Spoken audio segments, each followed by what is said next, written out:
United Kingdom again, obviously. We've got some fun new things. Stanley Baldwin, Iron Man, it doesn't matter, and yeah. Hello everyone, if this is all working. Welcome to. I'll do that intro again. Hold on. So I've been dealing with a throat issue this week, and so I may not have all my voice that I used to, but we're going to try and do an hour of Hearts of Iron. So, welcome everyone. I'm Iron Phoenix, and hey guys, Iron Phoenix here. God, even forgotten the intro. Welcome everyone to Hearts of Iron 4.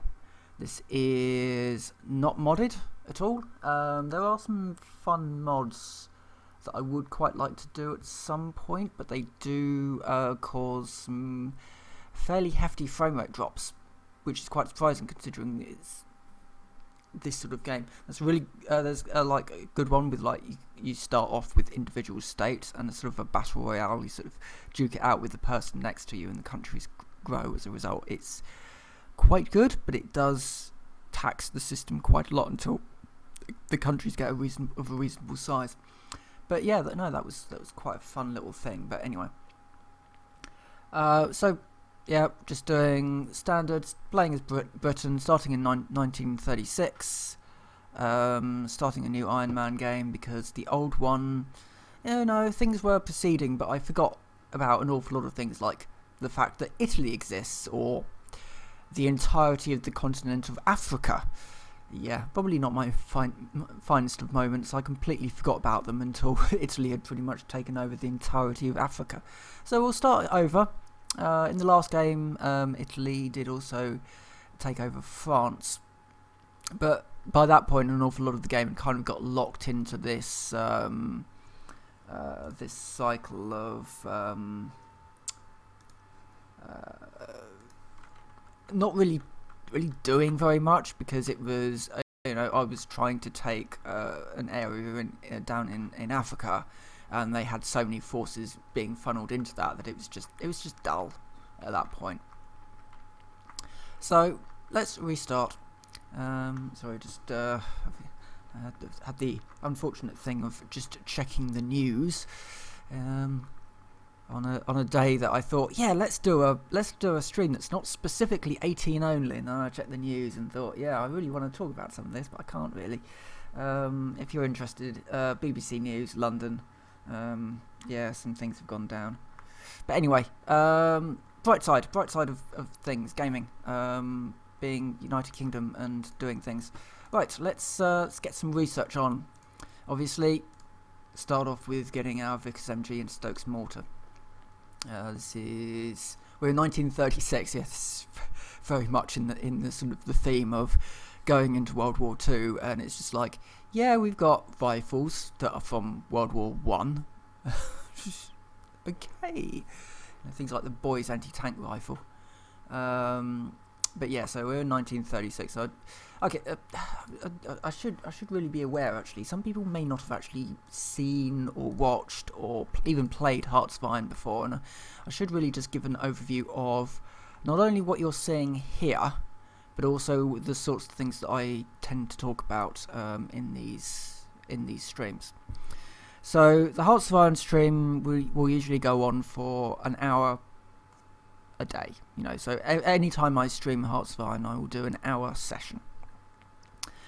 And during this time, I talk about history and talk about Hearts of Iron, and I tend to try and keep it around this sort of time period, though we do sort of end up going a little bit forward, maybe a little bit back. My sort of strength, I guess, in history, having stopped after I left school, long time after I left school, I found very much an interest in not specifically the battles that took place in World War II. That didn't interest me as much as the people and the technology, and why technology evolved the way it did. And as a result, I find British technology, specifically the British tanks and the British aircraft, be very interesting indeed. Because unlike Germany and unlike America, both America and Germany were building vehicles specific to a task. So if they wanted a tank destroyer, they would build a hull and a gun that's designed for, a tank destroyer. Whereas the United Kingdom, Britain, just basically used what was available most of the time. And we end up sort of talking about that a little bit as well. So Hearts of Iron is a grand strategy game. You start as a country. You can choose from a few different countries. France, I think, is one of them. Germany, Czechoslovakia is one. United Kingdom, America, etc. And you have specific national focuses and research trees and equipment as well for the various countries. There are some things that are slightly off. So if we just nip into here for a sec, we have something like the Boys anti-tank rifle coming in 1942. Actually, the Boys anti-tank rifle, historically, the Boys anti-tank rifle came in right at the start of the war. This was something that was developed in World War One or somewhere in the interwar period, the period between World War One and World War Two. And this was very much designed for firing large bullets, essentially, at light vehicles. And by the time the Boys anti-tank rifle came along in World War II, it was pretty much obsolete. It got used for a few years, but later on it found a role as an anti-material rifle. But as an anti-tank rifle, after the first couple of years, it was near useless. You could still use it for armoured cars, but by that point, it became an anti-material rifle. But even then, you've then got the problem of, is this good enough to have in the arsenal? And eventually it just kind of slipped out of favour. The Piat, on the other hand, came in the 1940s. It came in a little bit earlier than 1943. It pretty much just got used for World War II. It was a good alternative to America's bazooka. It had its drawbacks, but it was good enough to stay in the arsenal. But again, this came further, a lot earlier. I can't remember the exact date it came into service, unfortunately. But it did come in earlier than 1943. Piats were used at places like the Battle of Arnhem, that an awful lot of people know better as the Bridge Too Far, where a British and American combined invasion basically went horribly wrong because they paratrooped them in, and when you paratroop units in, you don't include all of the support that you really need for an invasion, and it was just complete and utter mess. But anyway, so that's pretty much everything there. So some things in the game are balanced more to the year, so you don't have anti-tank weaponry coming in sooner before other countries. It's sort of been gamified a little. It's not historically accurate, but we've got some good stuff here. So anyway, let's dive into the game, and generally the first one is me just saying, hey, this is what the game is. So at the moment, 1936, I have Vickers 2 light tank. I've got some units, some infrastructure, some factories and the like. And basically what we are doing is we are preparing for 1938. We have about 2 years before the war starts. So we need to start getting ourselves up. To be fair, we've got more warning of what was about to happen than actually happened. So yeah, let's start getting some things sorted out. So obviously we do need a better tank than what we've got. So we do want the Matilda. It's the Matilda Mark II. Otherwise known as the Queen of the Desert. And as we're at it, we may as well get the Vickers A1E1 Independent. It was a terrible tank, too many turrets, but it filled a role. Quite a lot of this sort of stuff ends up filling a role. Things like so the Lancaster came along eventually, but before that was the Manchester, and the Manchester was awful. But it used a similar fuselage as the Lancaster, so the Manchester was basically, if you consider what the Lancaster was, but you remove 2 of the engines, and those 2 engines you make extremely unreliable, that's basically what the Manchester was. A very, very heavy bomber with very unreliable engines, and it never made it out of the prototype stage. They then went on to make the Lancaster, which was an extremely good bomber for its time, and they were used right up until the 1960s in various roles. Canada used them as drone controllers, but I am also going to grab a Hurricane while I'm here. So I've got 4 researches going.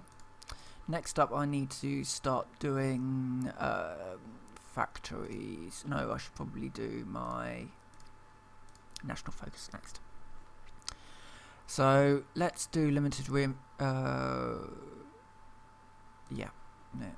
do limited rearmament, and I must not forget about conscription, because those ones will need to be changed at some point. Next up, factories. So civilian factories are basically, think of them as your builder units. So these are going to be building buildings and infrastructure around England. So I'm actually going to start off with building some civilian factories in Yorkshire and Lancashire, and maybe a couple in Wales as well. I'm also going to, I'm just basically queuing up a whole bunch of things, build some infrastructure, and I would like to get some radar coverage in Wales as well. As time goes on, we're going to get better and better radar coverage, but for now that's fine. So military factories. So military factories are what build our equipment, and we're going to need a fair few of these later on. But I've built more civilian factories so that I can actually build air defences and sea defences and all that like along the coast. Oh, I should also note, I do have, so the slightly choppy video that you see right now, part of the problem with that is that I'm currently running the game, running streams through copper cable. As it transpired, it was actually cheaper for me to go fibre, so I've done that, and that should be coming in the next week or so. So hopefully my internet will be better, and as a result my streams will be smoother, and then I'm going to have a higher bitrate and better quality, so you know, all's good. Right, anyway, let's get some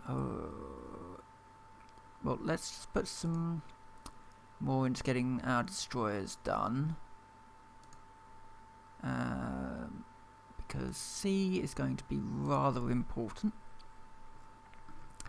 And let's see, well, as we are doing, let's just get some towed artillery, some in support, and then stick the rest into that. At the moment, it's not too much of a big deal. We've got units that are being recruited, and I will recruit some infantry divisions into East Midlands.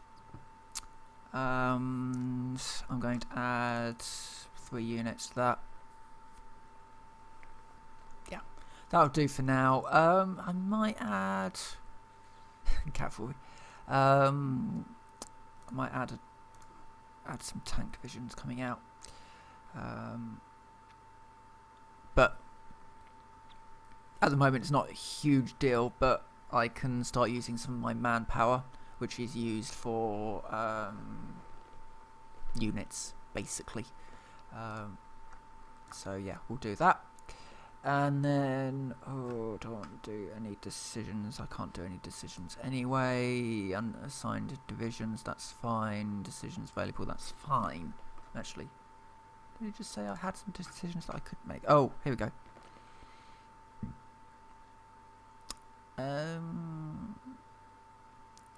So I could do some nation building in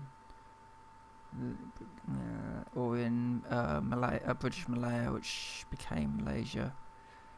I'm going to do some nation building in British Raj because India is huge and that will benefit them. So I should note here that I am of the age when the USSR had broken up by the time I was in school, but an awful lot of the school literature still did have the USSR as what is now Russia, and every time you look over you just realise how huge the Soviet Union was. Now it's a little bit smaller, obviously, because you've got places like Ukraine and Georgia and basically an awful lot of ex-Soviet Union countries out there. But yeah, it does get you just how big Russia still is. It's huge. But anyway, right. So let's start the ball rolling, and I'm going to amp it up to max. Not a huge amount is going to be going on for this first hour.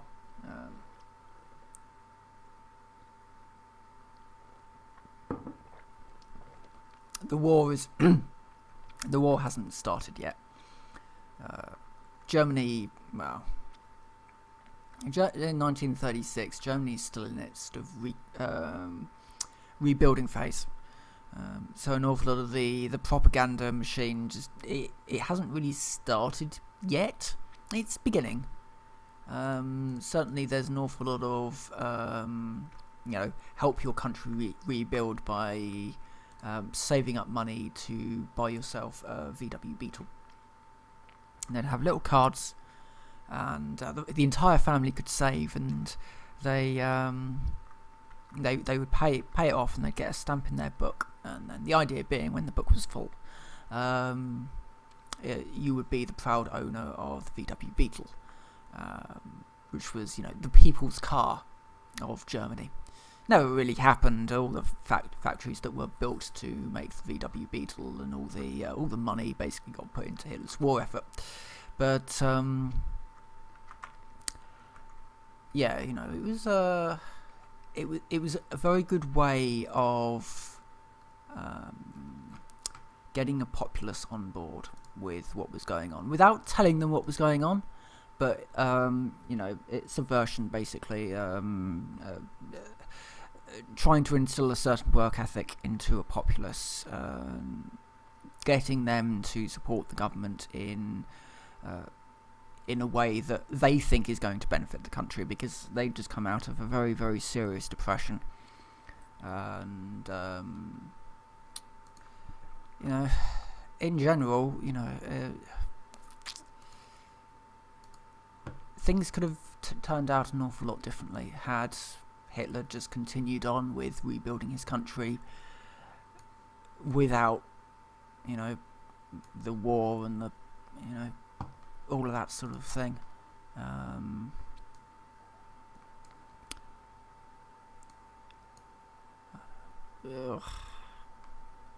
But it didn't. But out of that, we got the EU. Out of the war, we got the EU. Something that the UK has just left.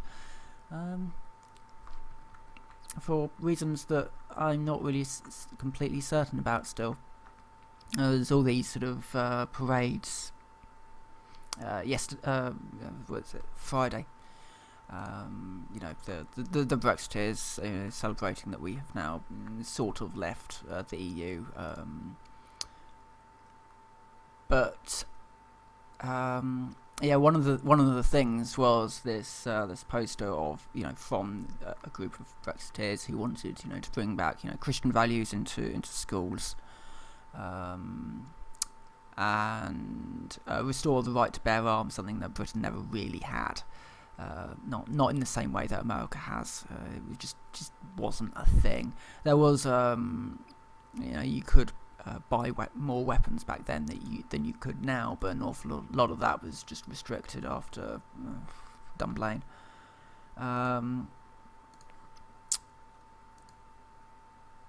But one of the things on there which I found quite humorous was that they wanted to reinstate the Magna Carta. The Magna Carta that was written in 1200, in the 1200s. So I can't remember the exact year. It's completely, it's completely redundant these days. Let's just see.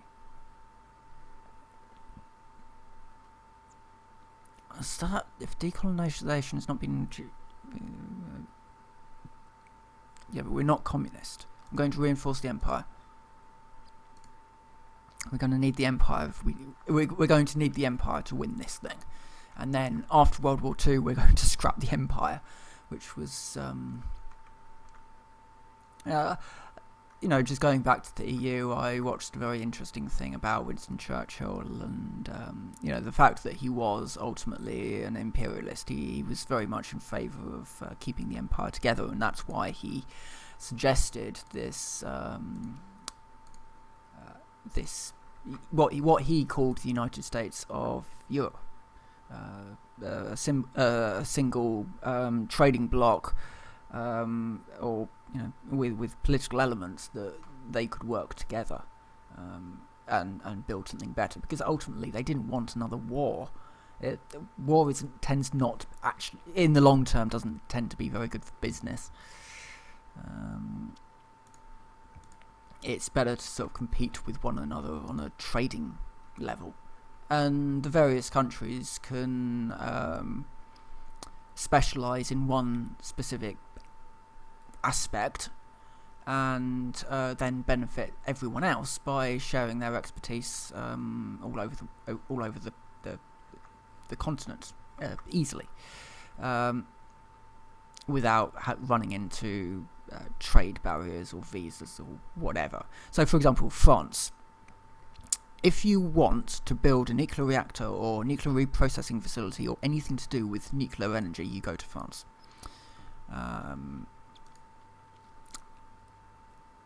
Because the vast bulk of their power comes from nuclear energy.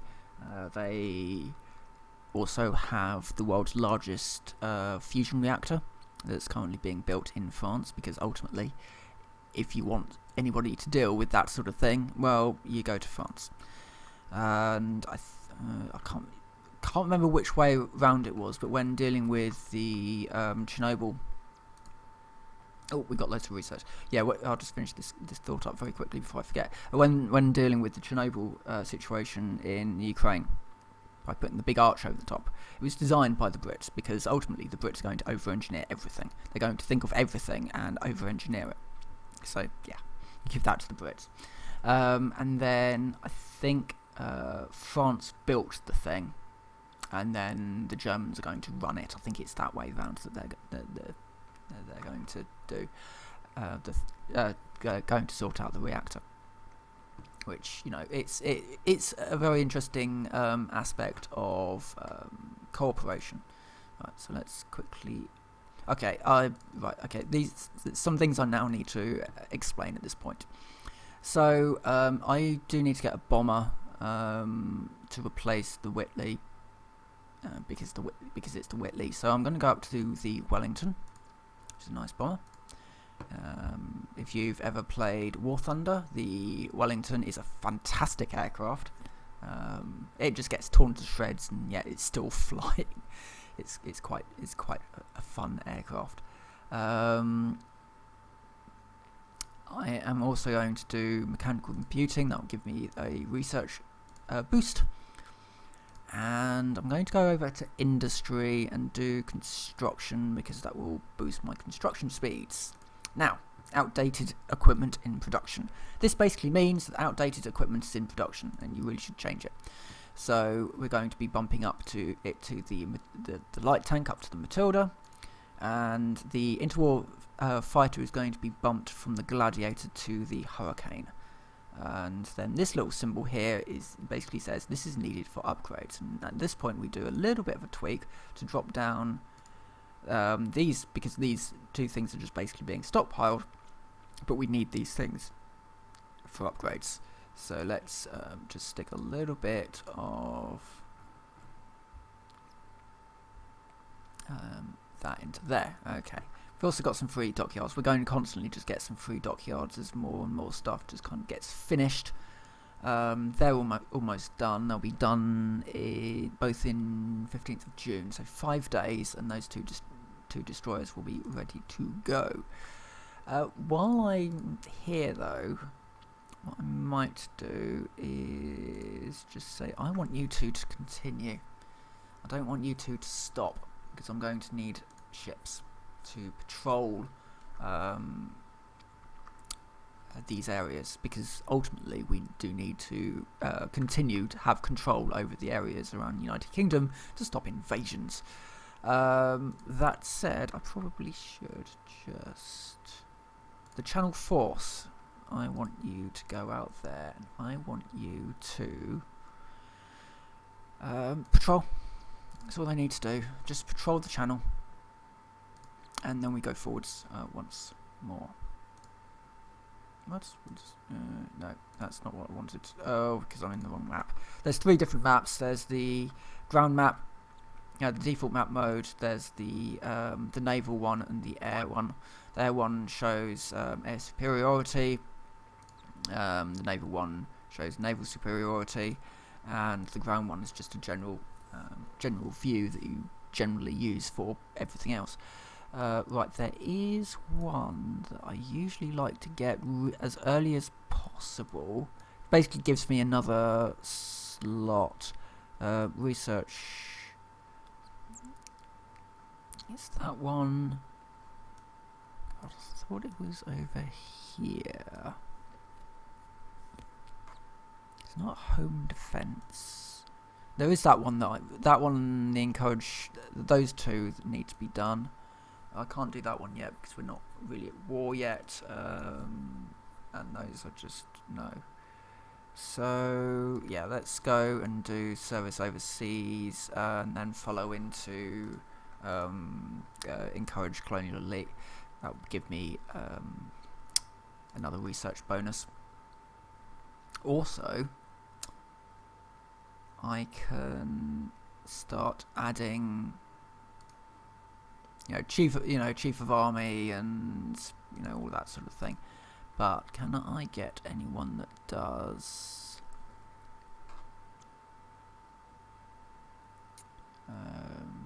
Quartermaster General?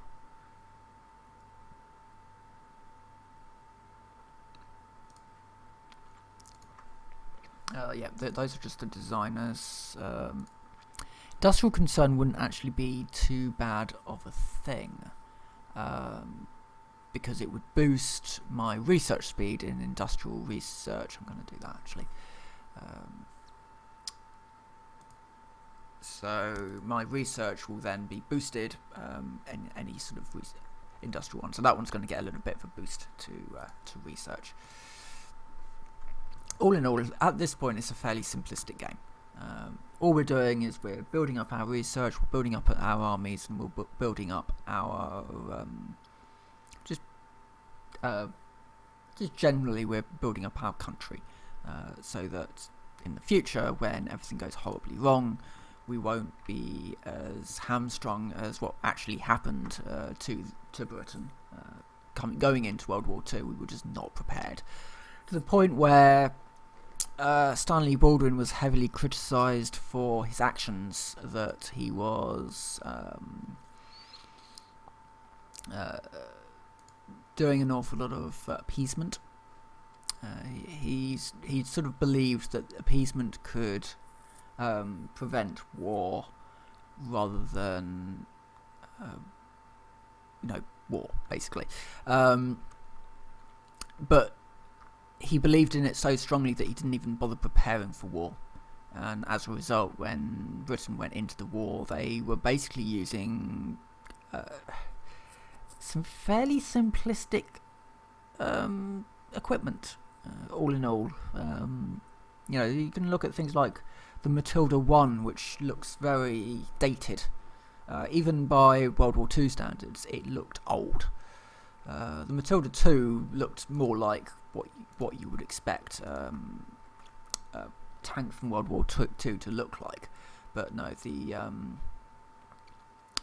Matilda I specifically looked very dated. The Independent, I mentioned it had too many turrets. Yeah, that was one of its biggest downfalls. It had so many turrets. It's just... Having lots of turrets on a tank in some ways is a good thing, because you can have all-round view of your tank to stop people from sneaking up behind with mines or explosive charges to blow your tank up. From that point of view, I understand it, but from the point of view of you're going to have to maintain it. The more moving parts you have on the tank, it's more things to go wrong. And in some ways, it's better to have one reliable turret with maybe some kind of a pinnacle mount of some description on the top, rather than have all these turrets all over the thing. Just because at some point, dirt is going to get into it, and you may very well just end up with 4 of these very unreliable turrets all stuck in their position. And it's a heavy tank as well, so it's also big and slow. And then you put all these turrets, it's just a mess. And later on, Britain just did away with the whole multi-turreted idea. It was a thing for a brief time on the Crusader 1, but that was quite often taken off. By the time you got to the Crusader 3, the turret had just gone. There was no point in having it. After all, the Crusader was a very, very fast tank for its era, and it was one of those tanks where if you got into trouble, you didn't hang around. You just did a 180 spin and you got out of there.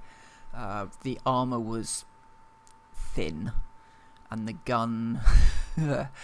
I've heard it said that in order to score sort of any kind of severe damage from a Crusader on any other tank, you had to get suicidally close to the opposing tank, which you basically at that point you are basically just firing point blank at them. I'm going to do that one next.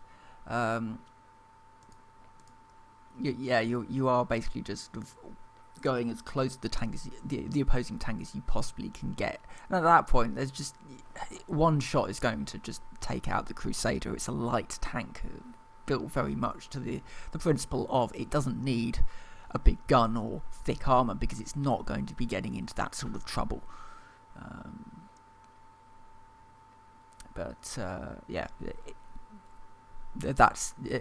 It's at the point where if the tank is getting into trouble, you want something more like a Cromwell or a Churchill.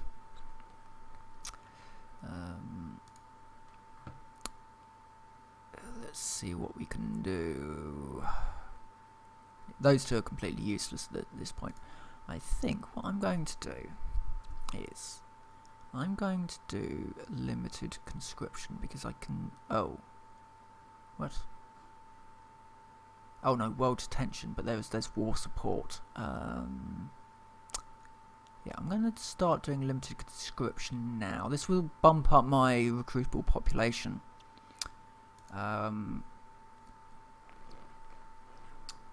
Which is going to be very useful.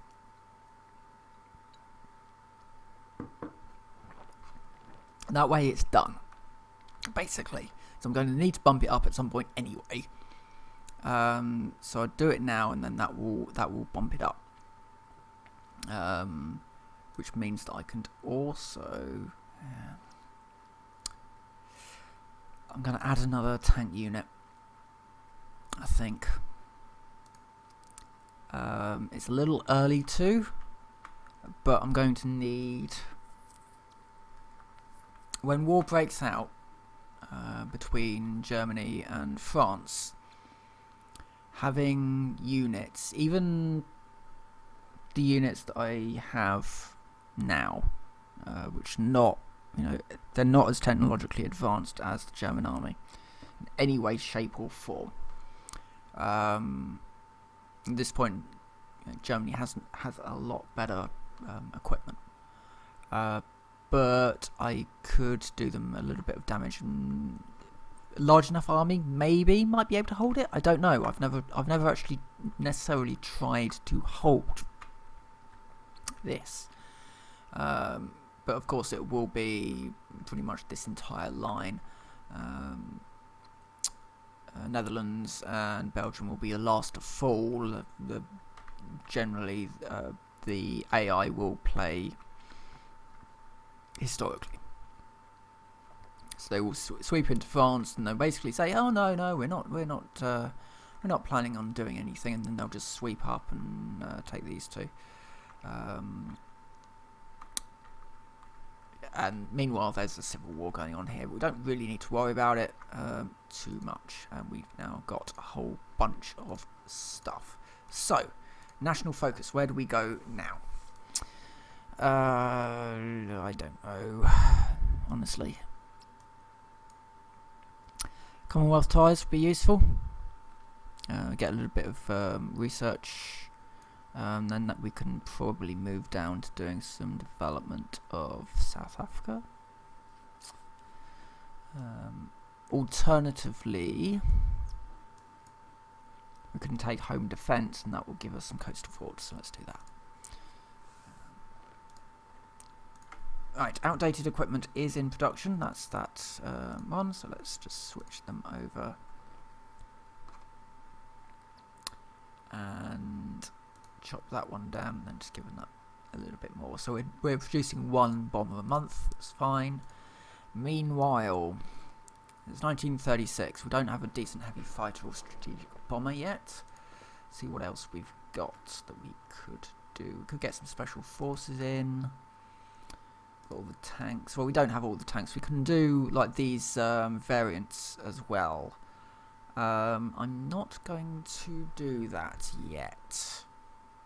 Until I get to the Crusader and Valentine, I think. Yes. The Archer, fantastic tank. For all the wrong reasons.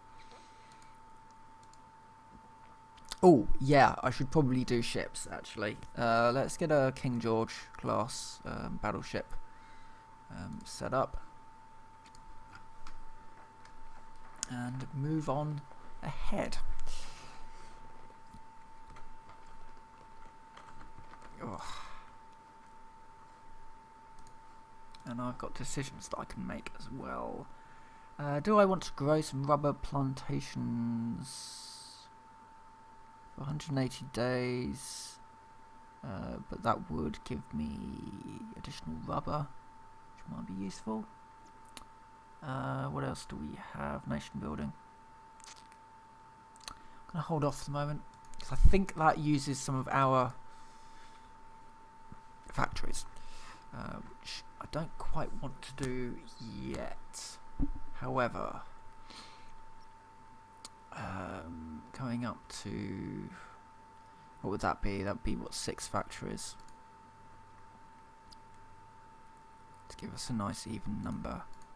2, 3, 4.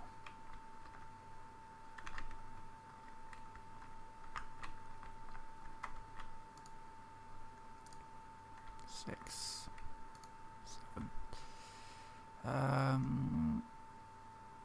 Yeah. Build a whole bunch of civilian factories. We're going to need them for building infrastructure. Right. Okay. We can move on ahead now. do have a problem actually with oil. I probably should start importing some oil from America. God, logistics. Logistics? No, it's trade. So I'm looking for oil. Can buy that from there. It's going to use some of my factories. Got the...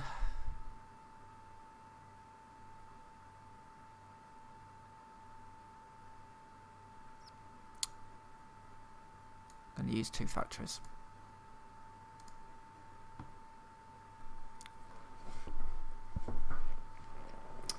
And yeah, okay.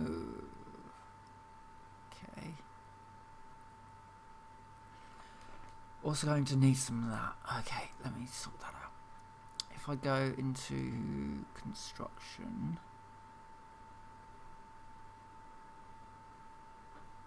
I need to get that synthetic refinery.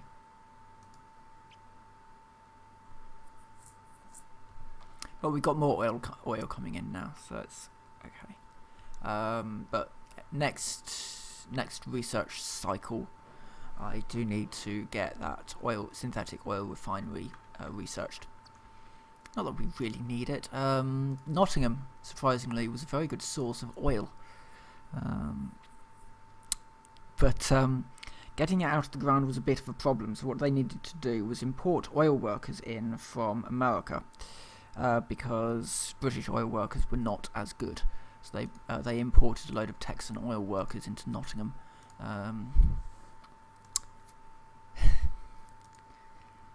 Yeah, it's just one of those strange things, you know. UK leaves the EU. You know what has the rest of the world done for us? Well, yeah, we imported oil workers from America. We 20% of our Spitfire pilots or fighter pilots in World War II were Polish. Yeah, where would you like me to start? Naval. I could just go down the naval tree and just get all those ones done. I'm going to do that. It takes a little bit longer for ships, it seems, but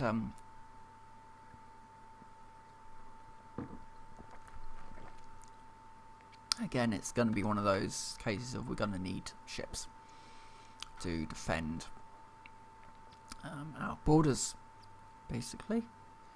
And I will also check to see how the... Yeah, so part of the problem that I have at this point, because I've started recruiting so early, manpower is not a problem. I've got 361,000 people to pull from. The pool is fine. The problem is equipment. Just don't have the equipment. So you know they're needing equipment in order to be able to train their troops on that equipment. That is very tempting actually to do. Prepare the inevitable. Grants factory output.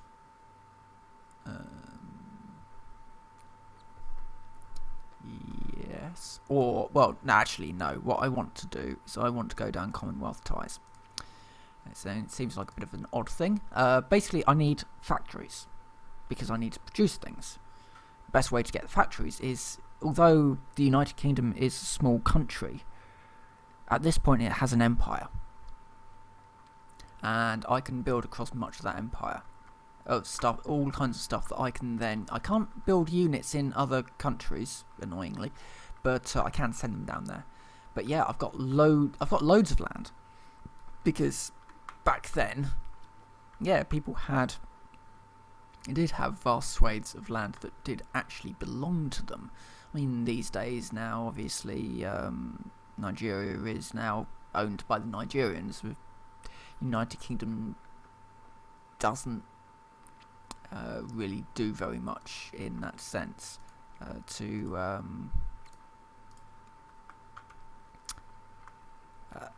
we don't we don't sort of mess in their affairs too much. I say too much. We do have a little bit of a problem with Spain. That's pretty much the only sort of people that we have to deal with every so often because of Gibraltar. the Spain believes that Gibraltar is owned by rightfully owned by Spain, but Gibraltarians think of themselves as British, so it's one of those very sort of tricky areas, I guess.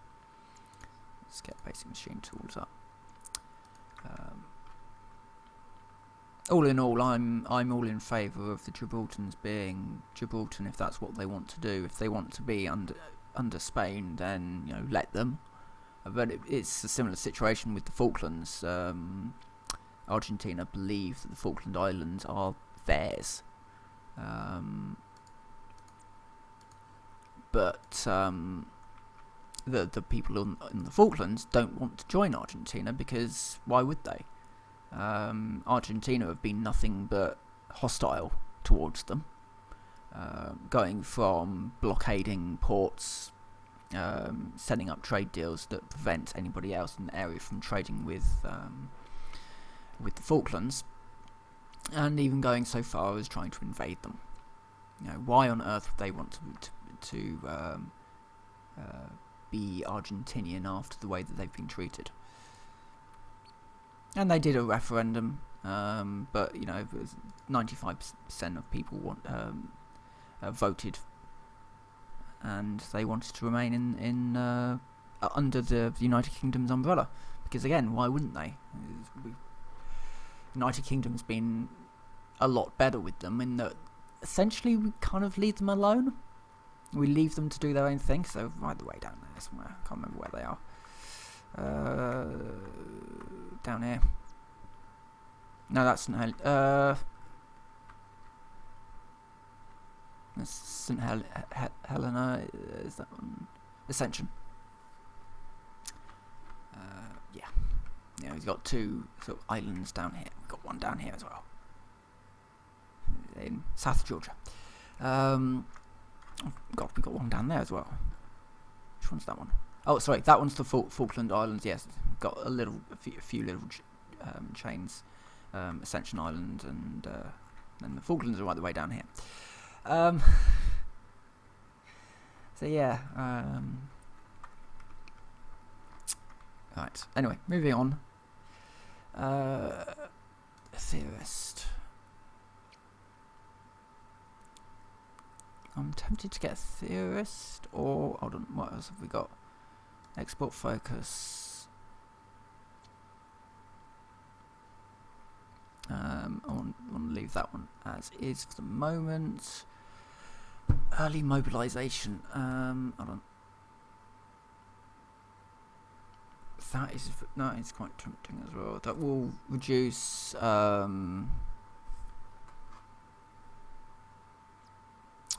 construction speed, though. Actually, wait.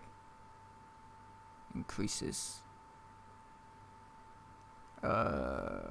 Yes, do that one.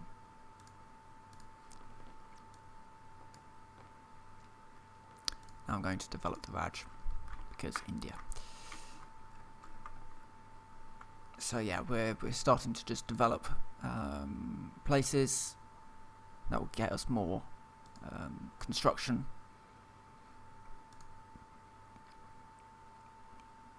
And another research out of the way. So let's get the Surrey class up.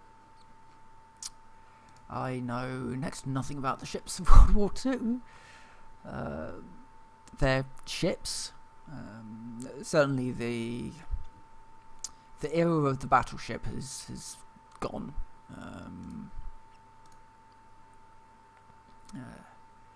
I don't think we'll see the likes of the battleship return quite in the same way. I could see there being a role for a large ship with heavier weapons on it, but not quite in the same way as the battleship became.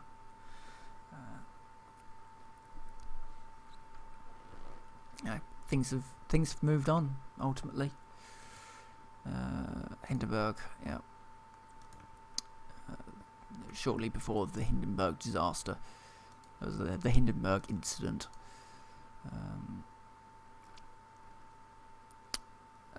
Let's get the Ark Royal up.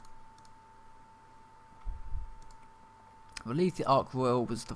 hold on, was the Ark Royal the first one?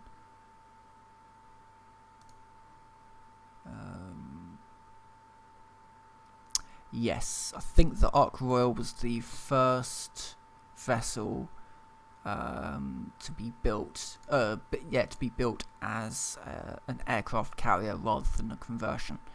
An awful lot of aircraft carriers. I know this much about ships. An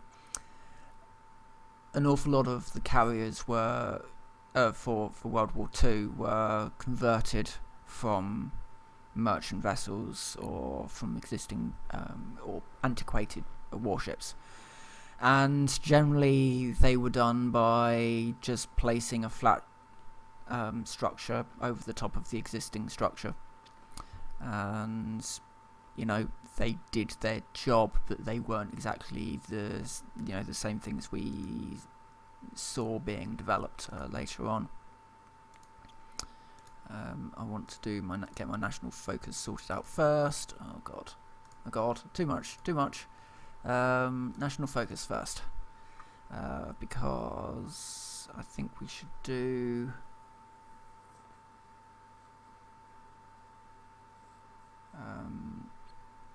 Let's get that one up.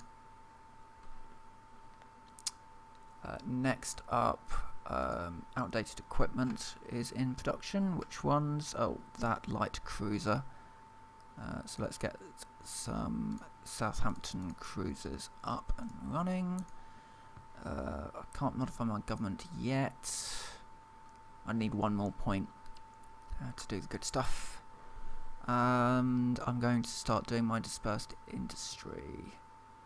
Modify governments, yes, okay. Let's just get the last point of that. Right, we can do all these things. Material designer might be an idea. Yeah, let's get Enfield up and running, and then...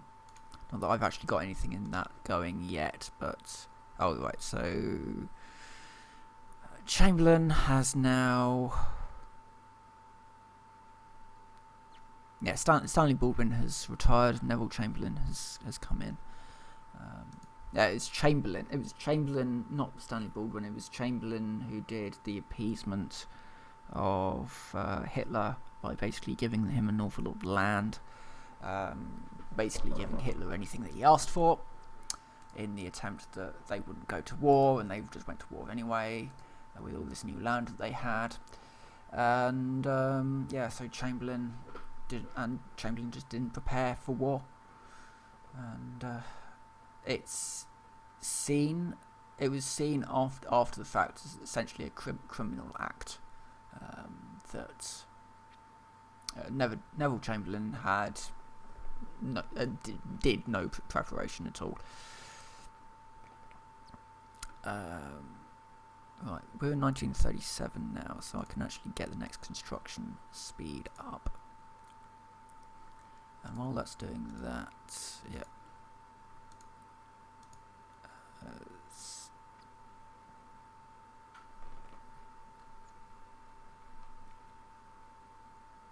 We're going to have to start building military factories soon, I suspect. And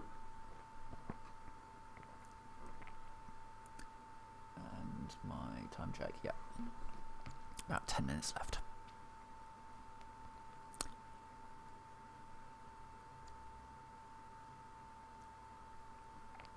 Okay. So we did that. Oh yeah, and of course at this point we're not really too heavily invested in submarines. We are now. You know, the UK is fairly heavily invested in having in owning a fleet of submarines, and so I think they have 8 submarines at the moment, and They are planning on replacing the the V-class submarines with a modified A-class, which will be slightly wider, I think, and slightly longer, possibly. Basically, it has to be slightly modified because we can't use standard A-class because you have to fit in. Each submarine has something like 30 nuclear warheads. So anyway, the ICBMs, because they're larger, they need a larger sort of space to fit in. But the old V-class submarines are getting a bit old now, and the new A-class submarines are very nice. Let's get. Thought something had finished. I was being yelled at for something. Oh no, national focus needs to be done. Let's fortify the rock. Gibraltar.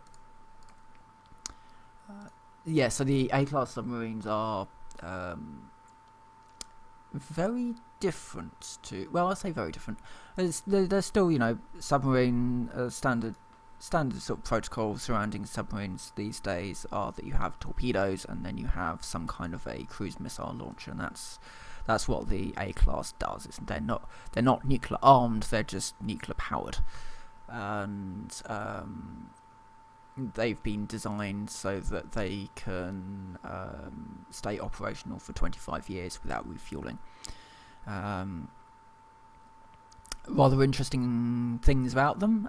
They are extremely quiet, to the point where most other submarines will make an awful lot more noise compared to the A-class. They've been designed to be as stealthy as is possible, and they are very much the sort of submarines that a fleet would dread coming after them.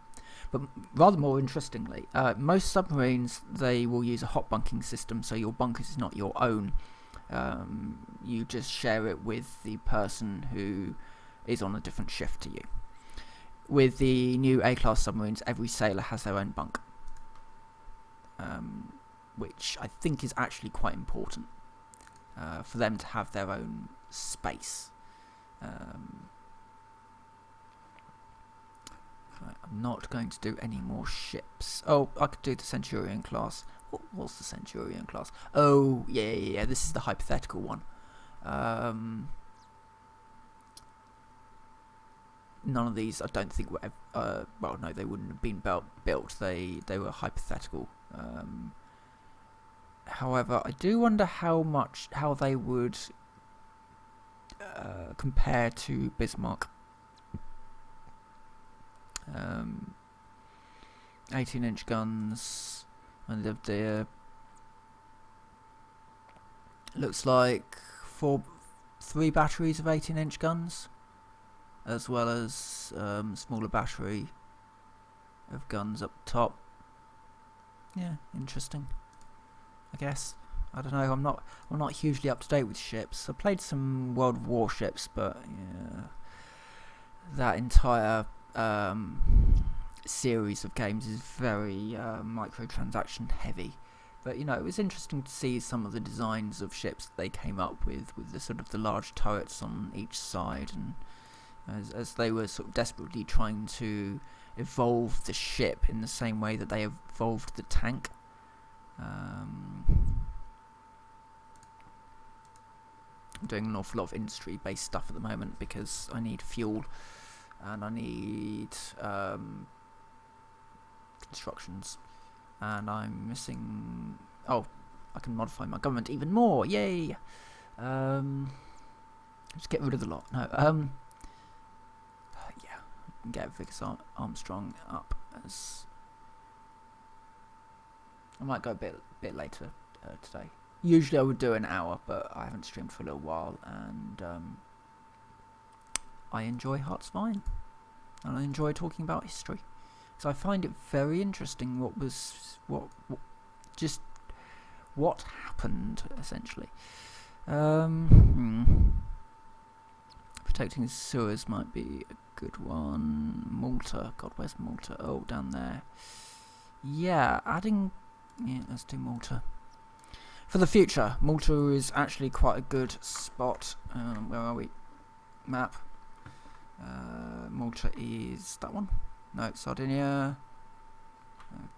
No, that one. That one? Yeah, Malta, down here. It's quite a good staging spot for when you're trying to deal with Italy. If you mount an army and then take them through down there, and then attempt to take some of these islands, that can be quite useful to have as a staging spot. So we'll do that. Meanwhile, oh yeah, no, that's fine. That's fine. Right, and onwards and upwards we go. But another interesting thing about submarines, because I love submarines to the point where I'm interested enough about them to actually learn about them. So we can do some fun submarine stuff. Actually, it's a bit of a shame they don't have the M series of submarines. They were terrible. But yeah, so British submarines carry flags, as you might imagine.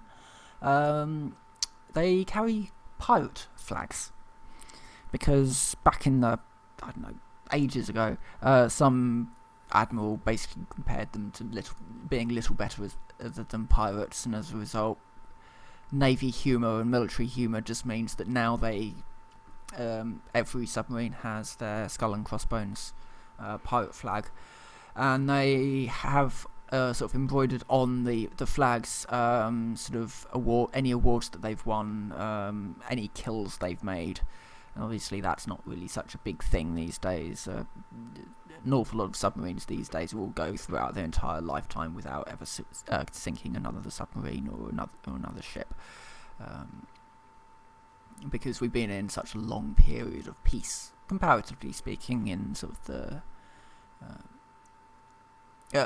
large, I say peace, because obviously there are still wars going on in the world, but not quite on the same scale that they used to be, where you would have the entirety of France and the entirety of Britain going at one another. And that was something that basically, the colonial era was pretty much one non-stop war, moving then nicely into World War One. And then I think there was a bit of a break between World War One and World War Two, and then after World War Two, we immediately went into the Cold War, which was Russia and America and Britain, and basically the larger countries basically saying, yeah, well, come at me, bro, type of thing. Meanwhile, Russia is actually sponsoring armies of smaller countries, and America's doing the same. So there's an awful lot of proxy wars going on, an awful lot of both American and Russian technology, weaponry finding their way into the hands of basically tin pot dictatorships that were sort of springing up from the ruins of countries like Britain pulling out of their empire or changing borders without considering the complex political nature of the various factions of the area, which means that we end up with places like Turkey and Israel, and Israel and Palestine and Turkey and the Kurds. All of that basically came from people who didn't really know any better, just sort of carving up the Middle East in what they thought was logical, without actually considering that actually there are various factions that you are basically slamming together and they do not get along. But anyway, that's why the Middle East looks very different in this iteration. Just because it was after this point when Britain, France, and the various factions that sort of owned these little bits and pieces of these areas then carved it up however they saw fit, and it didn't necessarily work all the way for all parties. Right, let's get some oil up, just sort of scatter it around. That's basically what you do with oil, I think. And while we're at it, just get some more infrastructure up, running down England. And yeah, that should do for now, actually.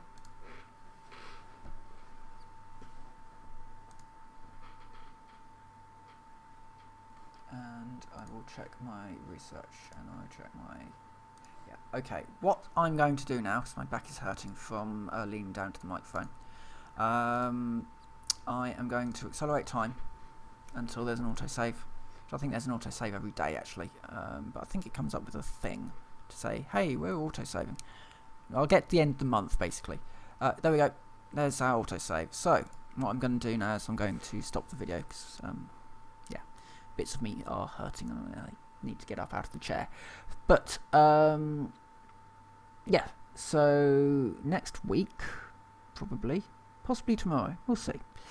I would like to move these over to Monday if I can, but that will very much depend on work schedules and the like. So, Hearts of Iron I want to continue doing once a week at least, for an hour, and then the rest of the time who knows what I'll put up. Yeah, so I would quite like to move these over to Monday, and they will usually take place either 7 or 8 o'clock, not completely certain. I would probably move to about 8 o'clock if possible. But anyway, this has been Hearts of Iron. Hopefully I will be able to continue with this. There's nothing actually else to say. So, this has been Hearts of Iron. If you are interested in the game, I will just put this in. If you are interested in the game, it is available on Steam, and I think it's now gone on to Epic Games Store. I will check. All kinds of things are ending up on Epic Games Store these days. I could have sworn I saw it on there. No, it's not on EGS yet. I thought it was. Oh, no. I saw Hearts of Iron 3 is on Origin. Origin. No, so it's on Steam. There's loads of DLC. It's a Paradox game, so yeah. It gets an awful lot of development time on it, so